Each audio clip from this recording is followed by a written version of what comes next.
For the use of this wonderful auditorium, and we would like to thank them for the continued support of our programs. We also want to thank the Rice School of Architecture and Dean Sarah Whiting for the continued support of our organization and mission. Please note the full list of sponsors on screen and join me in thanking them for making this event possible.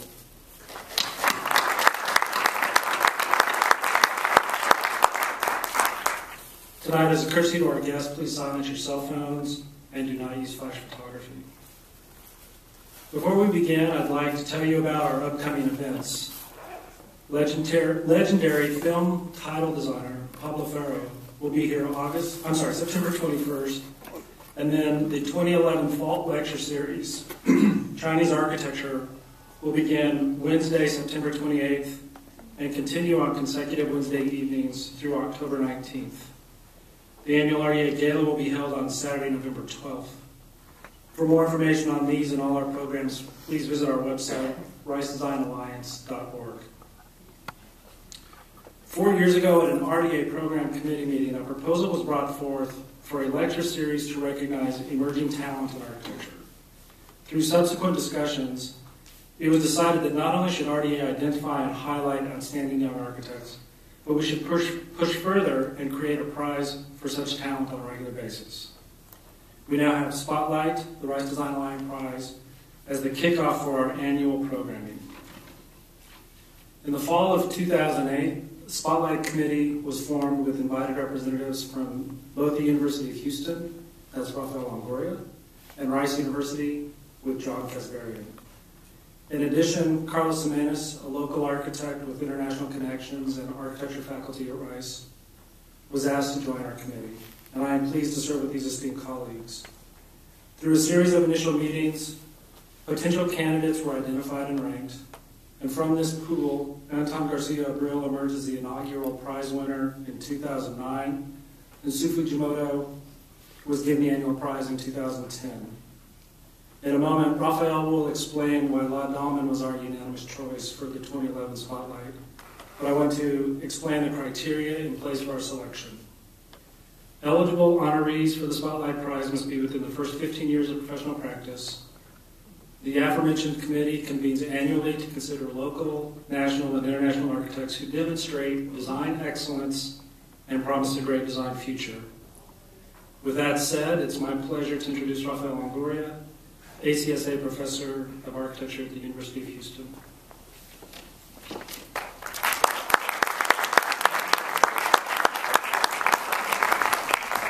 Thank you. Grace Law and James Dallman are the first American winners of the Spotlight Award.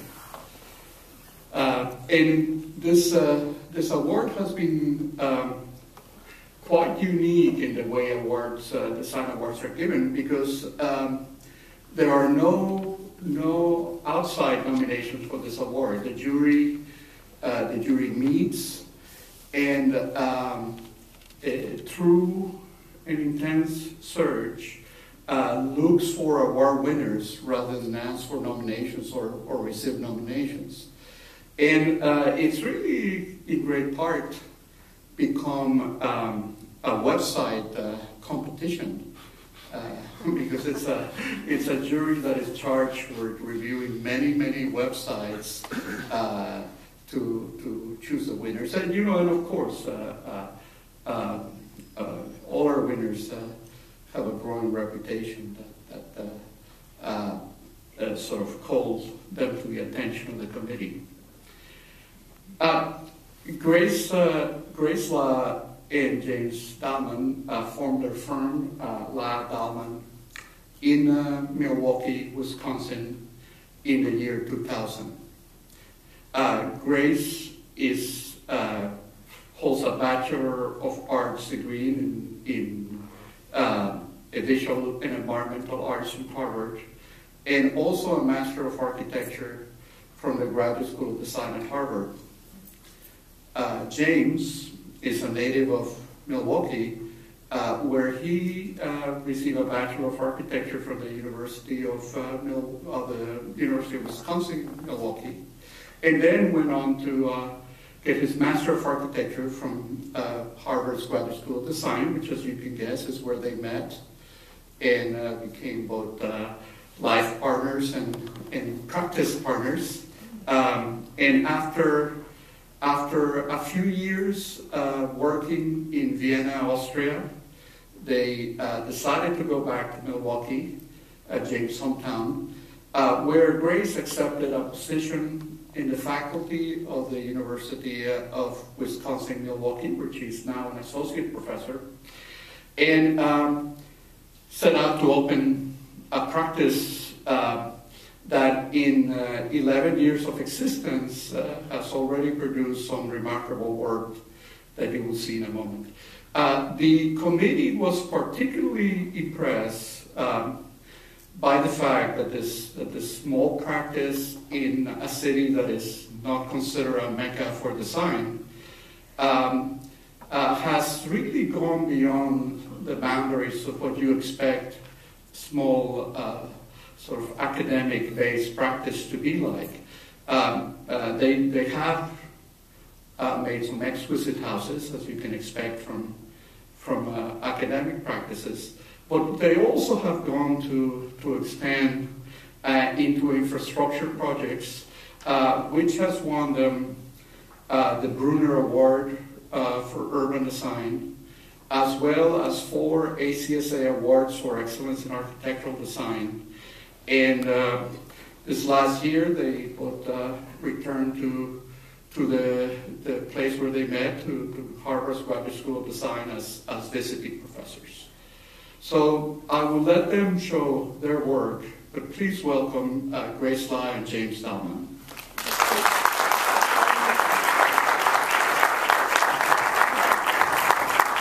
Yeah, one tiny formality. Grace and James, please do come forward.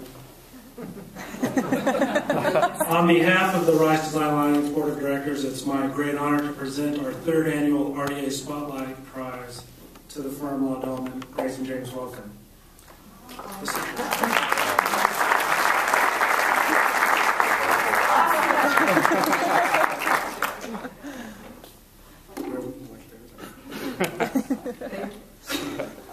Thank you.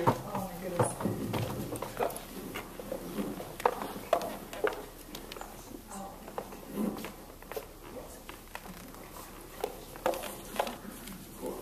Well, thank you so much for those introductions, for the invitation to join you here in Houston.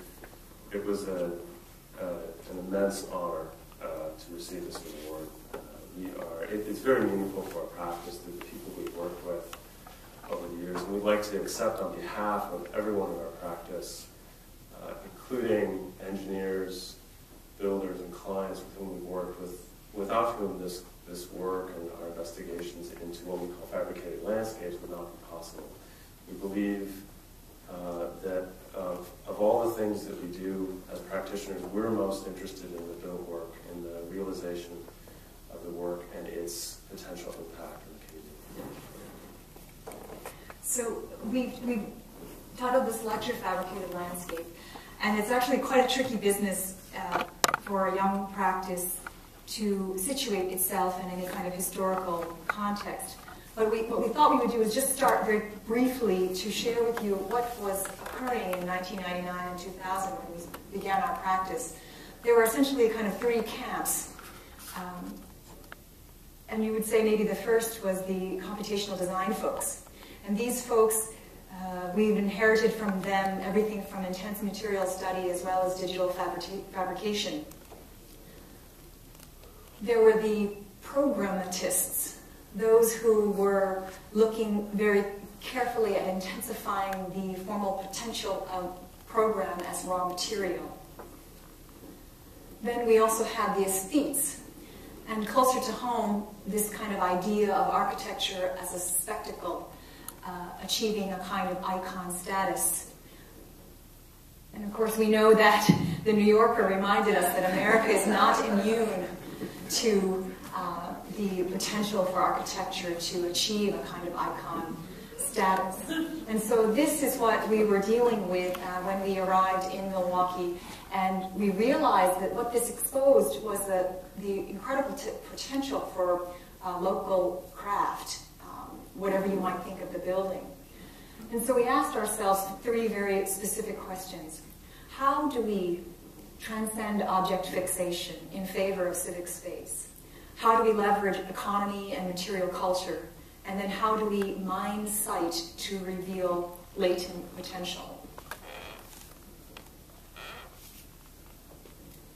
So, having worked in various locations before setting up shop in Milwaukee, having grown up there, I felt I needed to ask myself the question of why Milwaukee, what was interesting about this place, how to capitalize on the history and the ethos of the place.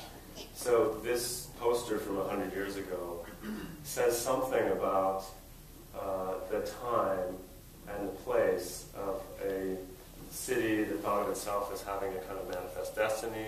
What used to be part of Quebec became part of the United States in the 1830s, and was a place of industry, economy, progress, with a kind of sense of self that the community had some kind of image of itself, some perhaps grandiose image of itself, but thought of itself as feeding and supplying the world. But at the same time, if we look more closely at the map, this intersection of economy, industry, agriculture was situated very particularly on the watershed of the Great Lakes, a very particular ecosystem with 20% of the world's liquid fresh water, and a kind of remarkable landscape that is the result of the last glacial period. Its landform is truly a post-glacial terrain. And in distinction to that poster, this pre-war image shows essentially the realities of the economy in Milwaukee, industry, and of course the brewing industry. And if you look carefully, but it also reveals a nebulous kind of urbanism, sort of interstitial spaces, and a sort of assemblage that is very much unlike, let's say, Burnham's plan for Chicago, just south of Milwaukee. And in a sense, maybe this image reveals that Milwaukee is not yet, in terms of its physical urbanism, self-actualized. Now, I'm sure you're all familiar with the media interpretation of Milwaukee, and Laverne and Shirley and the beer bottling plant, and of course Fonzie on his motorcycle. And what we find so interesting is that this media depiction, and in fact marketers who test products always come to Wisconsin because they say that if it passes the test in Wisconsin, it will pass anywhere. They believe that in Wisconsin is kind of truly the middle of America, and can represent the typical American city. If you fast forward to today, the brewing industry has resulted in over 120 water technology companies that are sited in Milwaukee, in addition to a very healthy and diversified industrial economy. The New York Times frequently uses Wisconsin as a barometer for U.S. economic health. And so we recognize that there were still, again, industry was very alive in this community. So, as architects, we can't help but add another layer to that investigation, which is a personal set of observations about the place. And one of the things we're very interested in is this condition of geomorphology that lies just beneath the surface. And this example of a sketch, a kind of observation of some of the landform, reveals some interest in the patchwork of ecosystems that exist in this part of North America, the interface between this post-glacial terrain. The glaciers essentially suppressed the landscape under 2 miles of ice. The landscape's actually still rebounding from that pressure. And that pressure has this tendency to kind of smooth out the surface of the earth. In addition, there's this very rich material culture of the place, both in terms of agriculture and mining. In fact, the Badger State is named so because of the miners, not because of the animal. And finally, there's a sense of intimacy in this landscape. There's this confluence of ecology, biotic communities, and the horizon line, such that there's a constant oscillation between the background and the foreground, and this creates a kind of set of apertures in the landscape. So the landscape's kind of framed in one's perception as one moves through it. That's a view of a ravinescape, the watershed passing through the ravinescape into Lake Michigan. So we pose for ourselves an operative term of fabricated landscapes as a way of looking for some confluence between the economy and industry of the region, its craft culture, as well as these intuitions about the landform.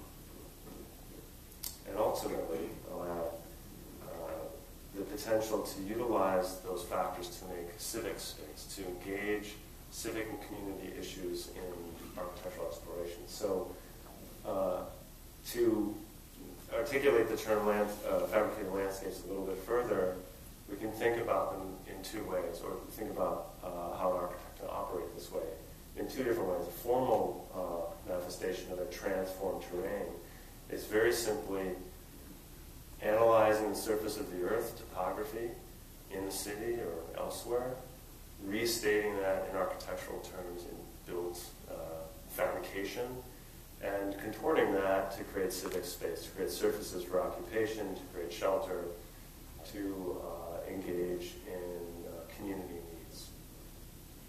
A second interpretation of fabricated landscapes really relies on this idea of expanding the disciplinary boundaries.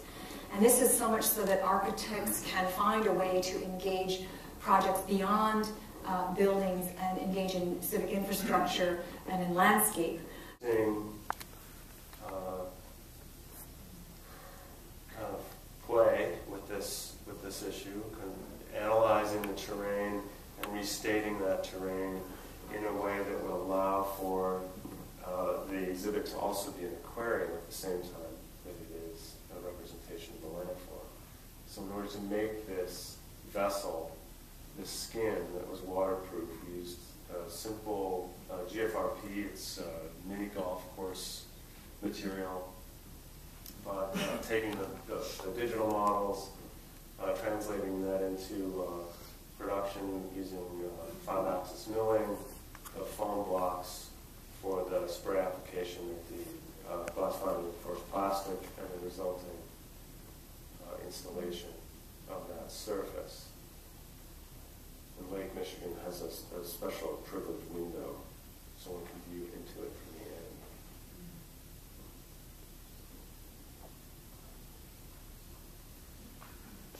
end. And with the landform in place, we had an opportunity to design a kind of fascia system that would provide the sort of skirt. And this would represent the strata of landform and be a chance for us to integrate additional exhibition material. And in this case, we worked with a number of scientists to develop the program for the exhibit to include paleontology and geology that you find in the Great Lakes region. And we explore this in physical mock-ups in order to gain some control over complexity and produce some mass customization out of a bunch of non-standard parts. And the resulting condition, which was made of a material of structural veneer lumber and acrylic. To complete the space of the exhibit, the sky refers to the hydrologic cycle in the Great Lakes, the west to east orientation of the prevailing winds, and the volumes of the lakes beneath it. And it was, in some ways, a play on Buckminster Fuller, but physics of something, which it has some logic to it in terms of regulating lines. In this plan view, we worked with Eric, New York Structural Engineering, to look at ways of making, it was essentially a tessellated surface that's both concave and convex, and keep it from actually turning inside out at random. So it has just enough support points to carry 2,000 pounds of plastic and conduit, but at the same time utilize as much as possible the stiffness inherent in this folded structure.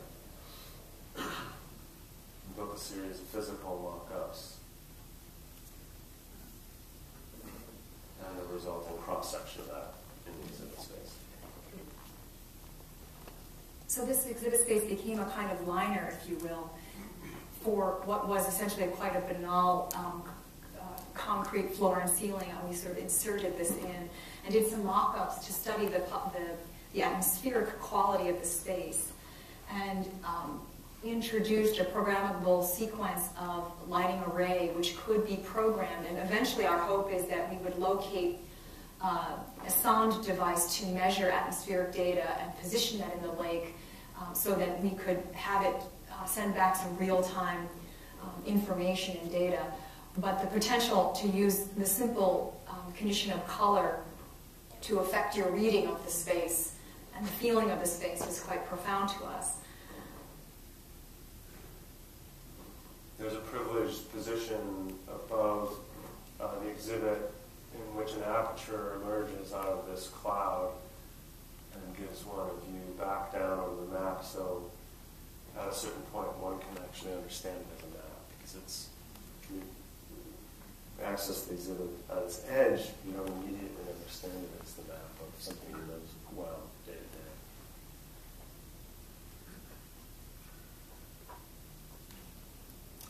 So taking this issue of layering in other ways, this project was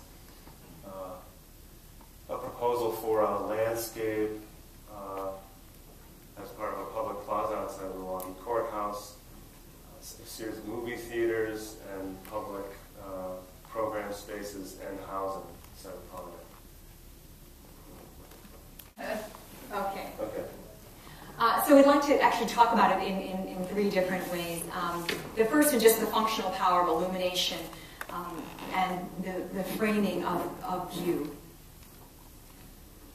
The second in terms of its relationship to structure and skin. And the third in terms of its role in suggesting public and private realms, defining spatial experience and the kind of contours of our consciousness. So we'd like to share with you a relatively low-budget project for Hillel Jewish Student Center, which was one way for us to view it is as a study of apertures. So the project begins with a site that was adjacent to their existing location right there. They needed a building about the same size, but that no longer had the constraints of a typical house.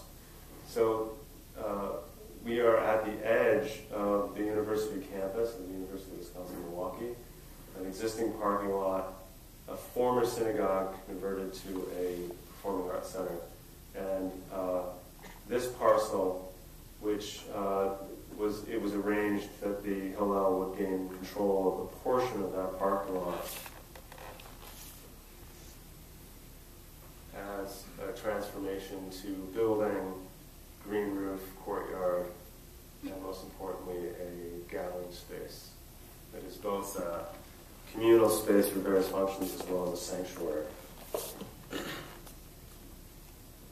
So just to walk you quickly through the site plan, it's a kind of L-shaped configuration around a terrace outside.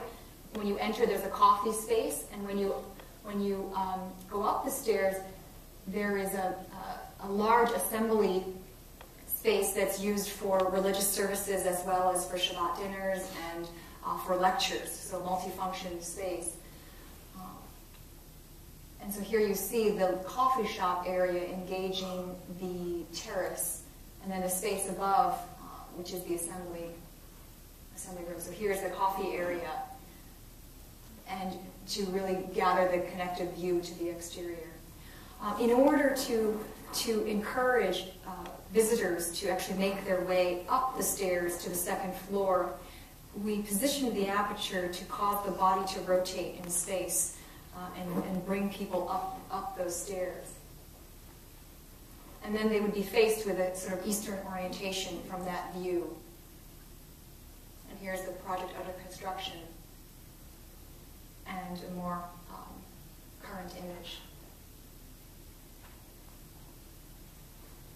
At that eastern aperture, you can see the use of this very simple cement board material and a straightforward economical window system that is set against another material, second material, which is a reclaimed local brick, which has a kind of earthier textured quality. And together those two materials create some sense of rootedness in the site, a protective shell against the adjacent residential fabric, both as protection for the institution as well as for the residences, and kind of nesting of this space for assembly within the rest of the program. So in looking at the civics, the joining of these two volumes, we actually used the aperture as a device to knit the two together. So this is the exterior view. And then from the interior, it produces a slot window that is a more intimate space set within what is actually quite a large room, and try to break down the room into subspaces which could allow people to use the space in different ways. And in the section, you can see that the different ceiling heights allow for more intimate gatherings as well as for very large ones. And then rotating around the room, these are early drawing studies of the windows, produce this condition of being able to see from like a treetop roof. A section of the upper story of the assembly space here.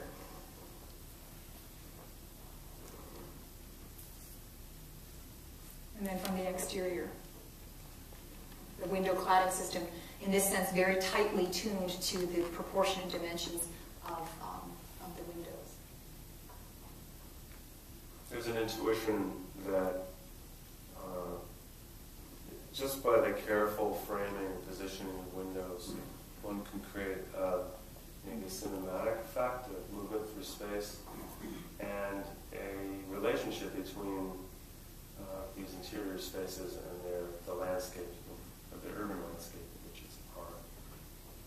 This is really early drawings of also a study in aperture that's currently on the boards. And we're looking again at the performative quality of apertures to begin to assist us in thinking about the aperture as a kind of performative device for developing the identity of the institution.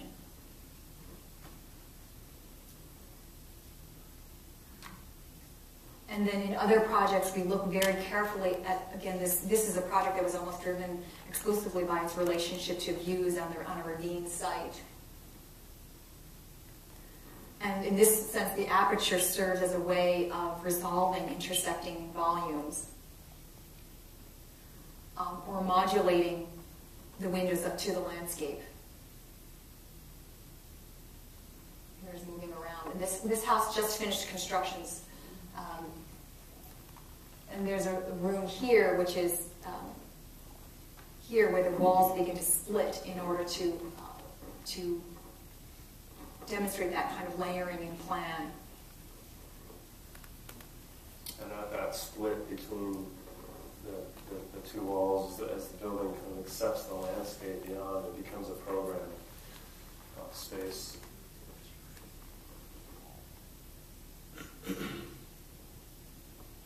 And again, this notion that the careful placement of a few small openings can make a world of difference in terms of the way the landscape is perceived from the interior and the way that spaces are nested within light.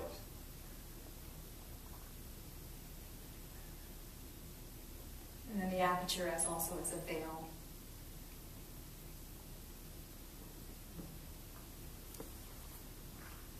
You taking this? I'm getting tired. You take it. Material culture.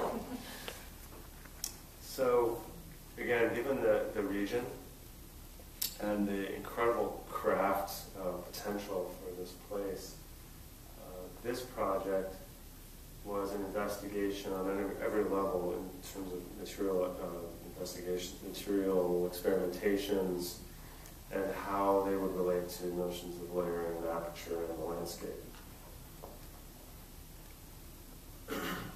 So, in fact, this is kind of at the end of the process.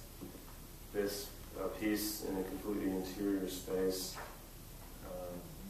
restates the presence of this cantilever as a device for engagement between the space and the function of the room.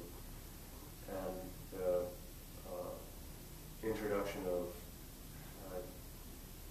details to help resolve mechanisms within the house for movement between spaces, a simple door, but the integration of that material at the level of detail.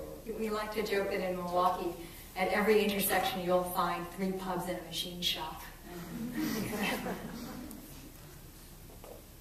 So the house is sited on this ravine scape, which is, again, a remnant of the erosion of a post-glacial landscape.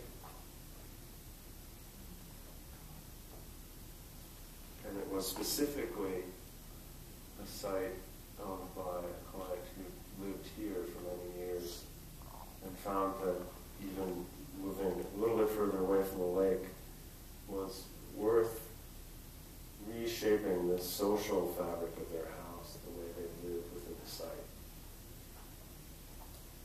So taking a kind of meadow, open site, carving open space out of that, placing a series of defining low walls within that site, both to organize the site internally and to suggest some connection beyond the limits of the site. It wasn't to bound the site, it was to create some relationship between the near and the foreground and the background. The existing adjacent structures and some necessary poche background spaces to support the living spaces. The entry sequence to the site, the living spaces, and a resulting orientation to the south and east towards the lake and past these low walls.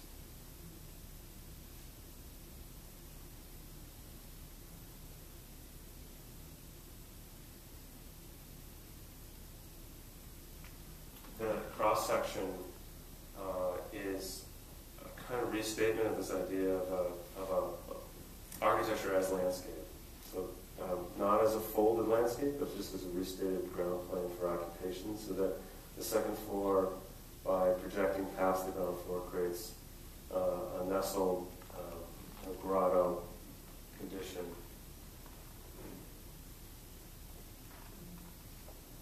And the resulting extension of that, those interior spaces towards the lake and down into the ravine. The cantilever itself was enabled by borrowing from most commercial structural practices of employing a post-tension concrete deck to carry the upper volume.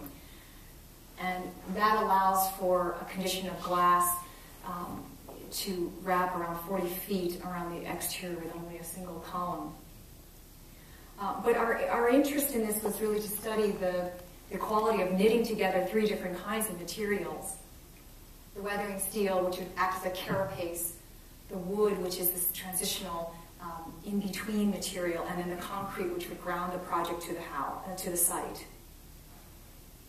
And then we were looking at the ways in which this is a kind of a folded out elevation to study the modulated porosity that we could get. For example, this is the zone of the lake, but then how these materials would be knitted together. And you can see the carapace that for the facade that faces the neighborhood is more introverted and quiet, privatized. And this corten steel skin, we were searching for ways that it could be ripped or torn to allow for apertures and views. It's a puzzle of interconnected pieces that wrap the volume, protecting it and meeting the sky with a very thin line. That extension towards the lake and this kind of more quiet, reserved public side against a more extroverted, projected view towards the lake. That's me. That's you. I took it. No, I'm just saying, this is, Oh, that's James. James is the quiet, and I'm the explosive side, so that's how we balance it. That window wall that you saw wraps actually around the lake side of the house. And again is made possible by the structure of the post-tension concrete deck, which allows us to create windows that are essentially frameless and that extend beyond the floor plate from the interior. There's just views about how that window disappears. And there are a few spots where we allow ourselves to puncture the concrete deck with openings like this to allow light to penetrate into the deep middle third zone of the house.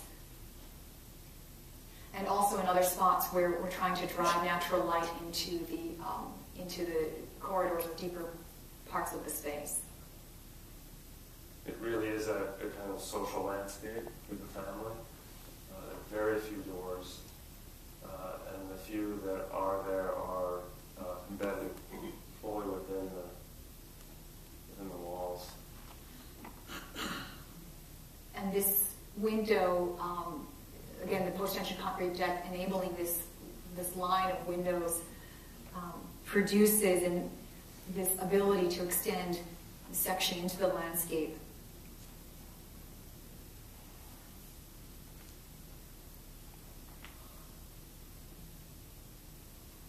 And so in this kind of residential project, we feel that it's a real opportunity to explore different material possibilities and search for innovations in material study. And this is again something that we're quite fascinated with and drives us. How does cement board, how can it behave and be cut with more precision like steel or stone? How can concrete act in a more supple fashion to express structural forces? How can plastic be folded like origami? How can we cut a velvet box against the sky? Or how can wood act volumetrically?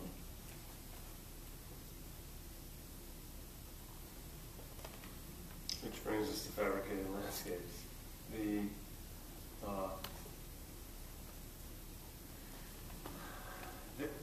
This is where we're consistently looking for engagement with civic projects.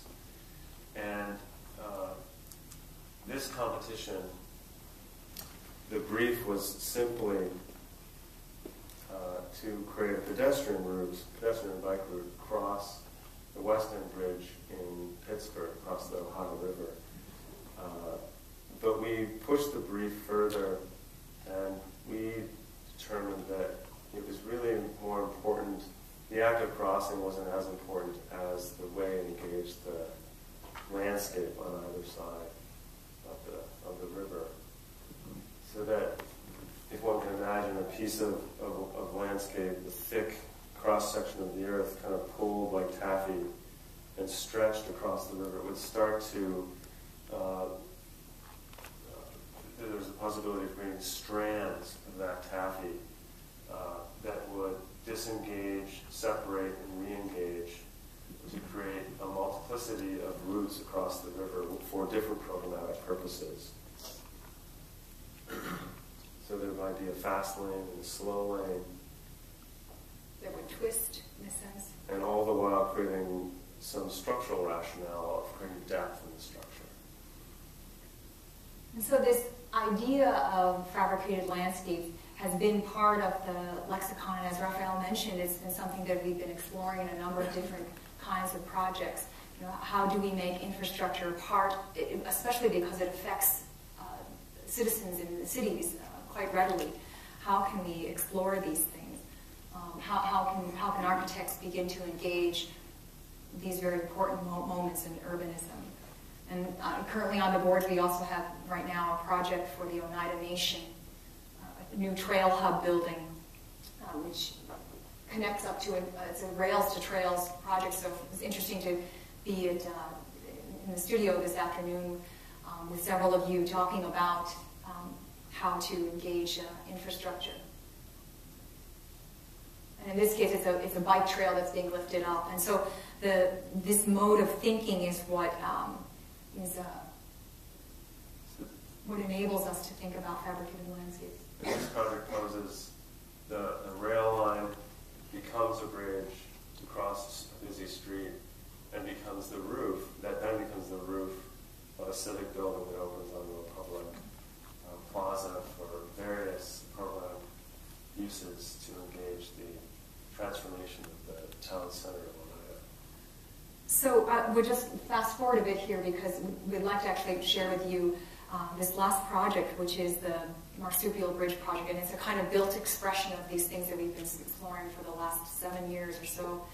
And in this project, this is a steel 1925 viaduct that passes over the Milwaukee River. And we found that the space beneath the bridge is a kind of terrain vague site. There was really no consciousness of it in the minds of many Milwaukee citizens. But you can also see that it had the benefit of being owned by the city, but it also had the complexity required to negotiate a kind of complex civic cooperation that needed to occur. And I actually think this is where architects really excel. Many, many balls in the air at the same time, and trying to understand the potential of us to bring together the kite strings for a project that has this level of complexity. So in 1999, when we arrived, you could see that there was not that much development, and the river is really an open sewer, and was really an industrial corridor as part of the shipping routes. But by 2008, and the bridge was in place by about 2006, there's over 500 new units of housing and a great deal of a new boathouse and new restaurants and whatnot. So it's really revitalized this neighborhood. So in this cross-section across the Milwaukee River, the existing viaduct creates a perfect host to this marsupial slung beneath it. The river section in blue, the project started with a tiny little piece that sat there for 2 years before any of the other components were built, but it is a bus shelter that is the first mark of recognition that there's a space beyond, in addition to providing public service protection, especially during the winter. These existing bridge pillars or bents, a media garden, marsupial bridge itself, which reverses the cross-section of the river, and a moon-gazing deck which sat partly upon the existing train trestle. And this is the last phase. So this project we'll show you at pretty much as it stands as of 2006, but it's a project that for example, this last phase is going to take place sometime next year. So we're hoping that, I had 2 children during the time that this project has been under construction. So the other thing about it is that the infrastructure projects tend to be very long in the tooth, and this is going on to its essentially almost 12th year. So this is truly a marathon. Some of the site conditions at the bus shelter end, you see the bus shelter here, the overpass itself, which creates a space, a garden space that's not really daylit, which is one of the interesting challenges. So this green space is really covered. There are also a series of cross trusses that stiffen the structure here and do not allow easy passage of the natural course of the marsupial bridge, which is right through the center. So the integration of the path at the edge, how to bring that in was an interesting subject for formal investigation. And then the definition of a kind of public plaza here at that intersection between the bridge and the path to a local business district, commercial strip. And manifestation of those components with the addition of a series of illuminated benches that form a kind of amphitheater.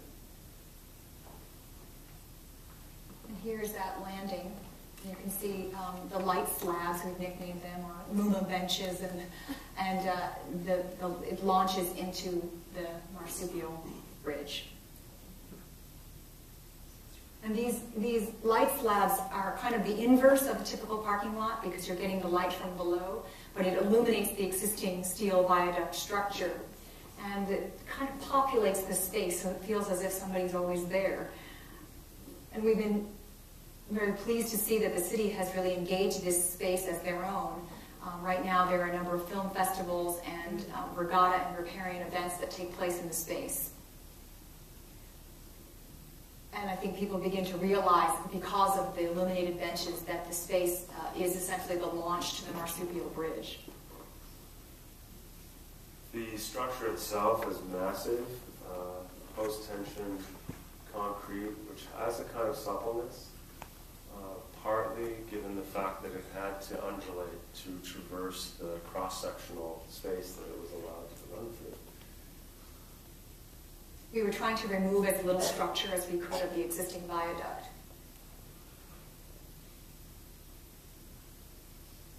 And details of the tensile cables. I'll just mention that the original viaduct structure was a bascule bridge, and then it also held in its past trolley cars. So the bridge was actually over-structured to begin with, which was why adding this new layer of the pedestrian bridge to sling beneath it could utilize this existing over-structured sort of middle third zone. And in that sense, it created sort of an impeachable argument to the community about how to get this bridge in a very cost-effective way. Because, of course, with bridges, one of the most expensive components are the foundations. So here it is. It's sort of like a sled weaving through the existing 1925 structure. A view from above. And the bridge itself is about 650 feet long, so we did a number of mock-up studies to figure out a way in which we could create a great deal more porosity to the riparian landscape that would sit below, as well as integrate a second line of handrail that would accommodate bicycle AASHTO regulations. Because ultimately the funding for the project was partly because of bicycle use. And the rail system was also to integrate light that would be quite precise to form a ribbon of light across the landscape and not pollute the riparian life below. There was also a desire to create a sense that all the parts, though of different materials, were somehow part of one organism. And there's a balancing between a sense of protection, that you're high above the water, that it's protected, that it's not too open, but it dissolves, you move up the cross-section. You can see the small hump here in the middle, which allows the navigable clearance for boats to pass underneath, but also the flexibility for the bridge to undulate as it needs to pass through the existing structure. Which creates an attractive destination for bikers, skateboarders, runners, And we found a few videos online of people attaching video cameras to their bikes and kind of taking them home. Taking off. No. And here's the old and the new together. And then some of the activities and events we thought we would share with you, because at the same time that we were very interested to create a structure which would be loose enough for inhabitants to engage it in program beyond what the architect can anticipate. And so this is a performance piece by Wild Space Dance Company that they performed at the bridge itself.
Gravel as a percussive instrument.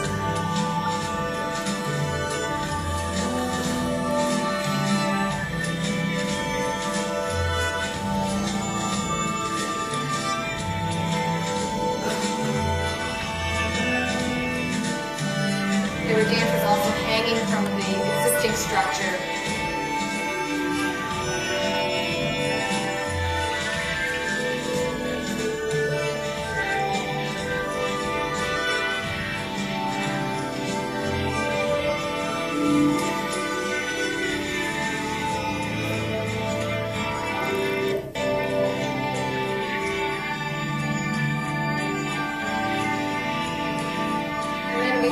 Was invited to walk across the bridge to the other side where the performance continued.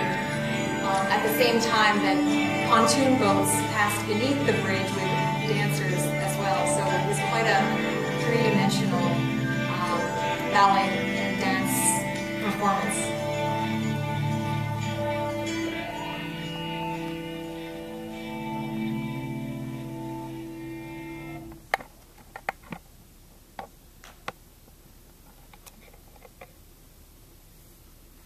It's always surprising the way that you hope that you can envision that people will use the space. But that was the kind of performance where the dancers said, now we're not dancing at the bridge, we are dancing with the bridge. So we wanted us to make that clear distinction. We just like to close with this image that has captivated us since our graduate school days. It's from Katsura, in which there are stepping stones that are woven into the water, and in which when you step and you look down, you have a keen appreciation for the sky, because of course the sky is absorbed, you can absorb the sky through its reflection in the water. And this fascinates us because we're deeply interested in trying to find an architecture which is both present and not present. And we feel that a small moment can reveal how the potential human engagement that is more woven into the landscape and into natural condition. And so this is what fascinates us, and we really appreciate the opportunity to share these thoughts with you. Thank you.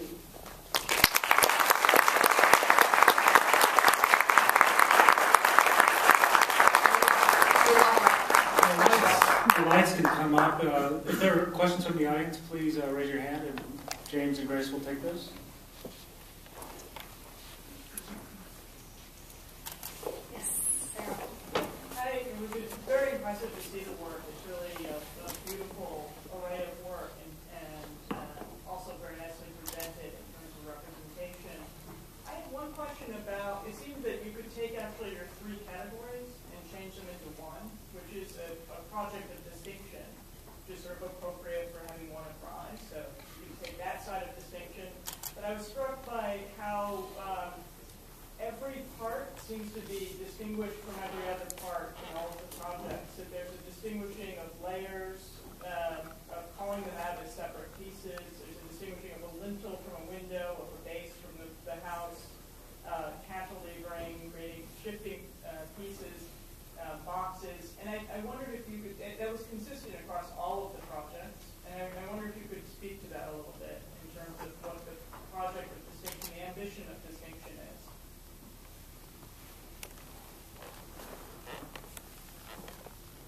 Well, it's. I think that maybe I'll attempt to answer that by saying that one of the struggles that we have as a practice, as a young practicing in this very middle American city, is a struggle for project type, and it is not our goal to be exclusively involved in residential work. And so in many senses, but at the same time we of course love it because we do think that it has the capacity for experimentation that some other program types do not necessarily have. And so one of the ways that we can tie together, this idea of expanding the boundaries is not intended to suggest that we abandon the questions and concerns that architects have been looking at for ages, and that we could distill them to a kind of set of issues. But it was very challenging for us to do that because we're actually trying to weave together a series of projects that have, quite frankly, very little to do with one another in a sense, in terms of, let's say, program. House and bridge are actually two, or exhibit design. But we feel that if the kind of strategy or thinking is consistent and persistent and rigorous, that it can actually be applied over a broad set of issues and actually could be applied to a number of middle American cities where, well, there a great deal of work is to be done and needs to be done beyond, let's say, the cities of the coasts. So I think that that's one of the things that, at least for me personally, has been a way to kind of weave together the thinking on quite a diverse range. I don't know if that's answering your question. Well, I think you're talking in part about the articulation of parts, right? And I think part of it for me is that there is an interest, a desire to avoid, avoid the pure object quality of architecture distinct from other things, or the buildings distinct from other things. So I guess one method I think we're attempting is to break it down into parts, allows the parts to be ambiguously related to one another and perhaps seen as possible subsets of something outside of themselves, as well as an aggregate total or a whole. And I think there's different ways of doing that. But I think the attempt, at least, is to allow for a reading of things which is not set and might change as you, say, move around it, or as things change around it. But that it's always kind of, it's taking some building blocks that might have some generic quality, placing them together and see what happens to them as they impact each other. And the site is kind of read that way as well, that the site is a set of conditions that perhaps you take something and build it directly out of the site condition. That might be distinct from some other piece that needs to have a certain function or structure that gives it distinction. We've part of it is, when you talk about your work, you try to construct a logic for it to some extent after the fact. in some ways, it's that logic emerges during the course of the making, and in some ways you have to try to, as Grace was saying, try to tie together what's happened in some narrative that makes sense or that is self-reflective. We were very self-conscious about being overly reductionist, and but at the same time we felt that and truth be told, that when we shared some, I mean, some of the projects are not yet been published, so some of them have not been seen before, but others where we've actually lectured in other venues, we've talked about them in entirely different ways because they are woven together with a certain set of, let's say, core values or an ethos for what we're trying to achieve. But we also felt that we could look at them because we didn't want to send the kind of message that suggests that the idea of disciplinary transgression relies on an abandonment of a set of core principles that we feel that architects need to have expertise over. We felt that message would be, and in fact, we feel that by expanding the boundaries, somehow we have at the same time strengthened our core set of understanding of what drives our work. And in the case of, for example, the aperture, I actually wrote my thesis on apertures in graduate school, and it has been somewhat of an obsession. And I teach a course at the university called The Aperture, and it's all about the making of windows and doors, and how to read space through just that one moment, that very intimate moment in architecture. So it is a kind of driver for some of these other conditions and ways of talking and thinking through some of the work that we're presenting. I don't sense that I answered or we answered your question, though.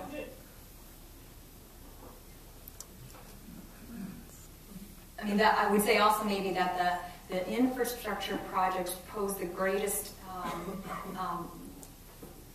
research curve because of the nature of, first of all, the very complex collaborations, but we enjoy them so much because they affect a broad array of people and can have the potential to transform the city in a way that we're very excited to participate in, and that you cannot do as well from, let's say, a private residential project. Yes. On the Marsupial Bridge project, actually two-part question, but the Marsupial Bridge project, you showed the development change that I infer is in part triggered by the bridge connection. Is that the case, or was some of that queued up before your project? Some of that was queued up beforehand, but these things go hand in hand.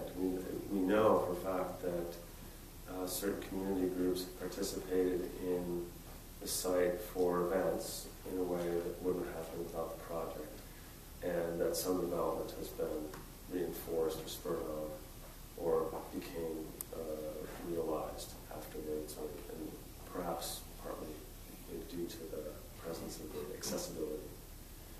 One of the interesting challenges of that project in terms of its continuity with the surrounding landscape is that there's also another piece that was planned that is just an interesting side note, a staircase or a connector piece from the middle of the bridge down to the river edge.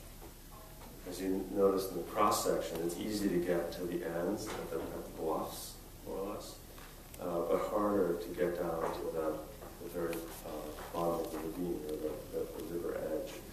And we have designs for a staircase. We talked about an elevator, we talked about a ramp, but none of those, the staircase was viable, but the elevator and the ramp were not viable in terms of cost. And for all of their good intentions, a local advocacy group for handicap called Independence First believes strongly that that should not happen unless it can be equivalent for everyone. And so there's actually less accessibility because of that inability in terms of an economic constraint to be fully accessible. We could have built a stair, but we couldn't build couldn't afford, the city couldn't afford an elevator and the maintenance and things that would be associated with that. So there's, I think there's more that could happen with the project. And that's why I think that it's on the 20-year plan. I mean, it has about 6 phases right now, which we mentioned there's one that's going to be under construction probably next year, the moon gazing deck, which is a stair connection from the other side of the river down to a major street. But rather than doing the entire project and then value engineering it and diminishing its material qualities, we thought that it would be more strategic to simply really identify these as separate phases so that we didn't have to cut off the nose of the face in order to keep it whole. And we thought we would just wait and be patient because the cycles of funding for public projects is actually so intermittent. So there's more to that. And I think that's one of the nature of some of these infrastructure projects is that they are extremely long, and so the pacing of it is really up and down depending on when the funding is available and when it can come to fruition. So even though there is a sort of master plan notion, pieces are made one by one. Any other questions? Well, thank you. Thank you.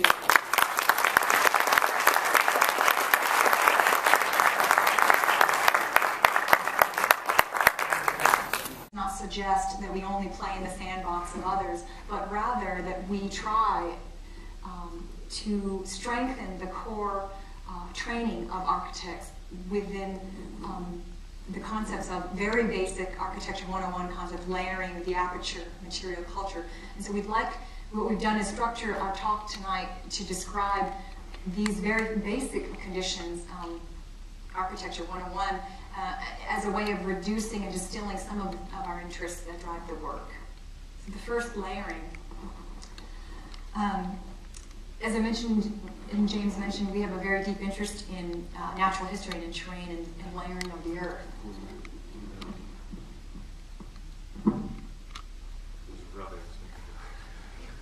He's always fixing something on you. In Wisconsin, you're always orienting yourself against the lake, and there's a sublime presence of water that's never really far away. And this provides a sort of sectional presence in the landscape. 2 sections. Does this look either very inviting or horrifying? And we studied the city in terms of its layers in order to think about a permanent exhibit that we were asked to design at the Discovery World at Pier, Wisconsin. It's a project that's sited right along the lake, and we were asked and given space on the lower level of the building. Just go back for a second. Out of coincidence, just right across essentially the harbor from the college. And our spot for this permanent exhibit is, again, in this cylindrical building. And we've actually been involved in a number of permanent exhibits there. And what we thought, our exhibits take place on both the first and second floor, but we'll focus tonight on just the Great Lakes to talk about that as a project. So Milwaukee was designated a UN city for, how do they term it? Global compact city for freshwater, issues of freshwater. It was one of 2 cities in North America. And it has started to absorb a kind of, an additional condition of its self-image is that it is a place of fresh water, both in industry and in the ecosystem. So one of the mandates in this teaching museum was to create an exhibit which would help describe the phenomena of fresh water in the environment. And the strategy, the layering strategy, was to pull apart some of the issues of the region into these various layers to help describe and help provide docents and others a method for teaching about these issues. We were asked to nest this project in this very kind of difficult landscape, so to speak, but the strategy was to pull apart the plan in such a way that it was still recognizable as the Great Lakes watershed, but allowed for meandering course through, around, and sometimes underneath the exhibit to experience it close up, even looking to participate. And at the same time, there was a mandate to reveal what was happening beneath the surface of the lakes. And this space, the terrain beneath the lakes, is called the bathymetry, which in this case, Lake Erie, can be quite astounding and just as interesting as what's typically seen in the landscape, but is a revelation because we typically don't get that privileged view. We had some interesting